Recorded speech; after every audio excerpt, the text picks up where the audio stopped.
All right, so let's take a look real quick. This is going to be really short because it's really simple. Resistors basically don't change at all in the S domain. So Ohm's law obviously tells us that a function V of t, the voltage across this resistor, I don't know, they're writing it V, but it's really a function of t. V of t is equal to the current I of t multiplied by constant R, of course. If we really want to get technical here, we could just take the Laplace transform of this term by term. This would get transformed into V of s is equal to I of s multiplied by the same constant R, and that's one of the properties of the Laplace transform, of course.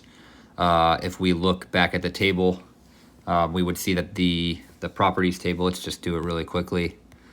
The Laplace transform properties table shows that multiplication by a constant in the time domain is the same thing as multiplying the S domain function by that same constant, right? So for us, for V equals IR, that's all that happens. We basically just say that multiplying I of t by R in the time domain is the same thing as multiplying I of s by that same constant R in the S domain, so nothing really changes for a resistor, okay?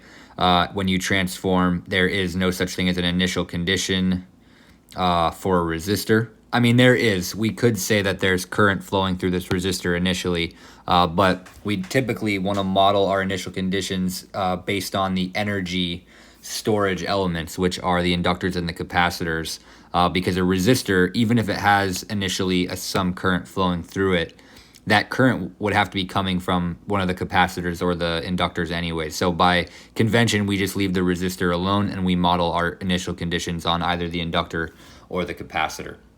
Okay, so I'll go ahead and end this video here. This was very straightforward, really just showing that it's not very difficult to map a resistor to the S domain. It's basically just going to keep following Ohm's law.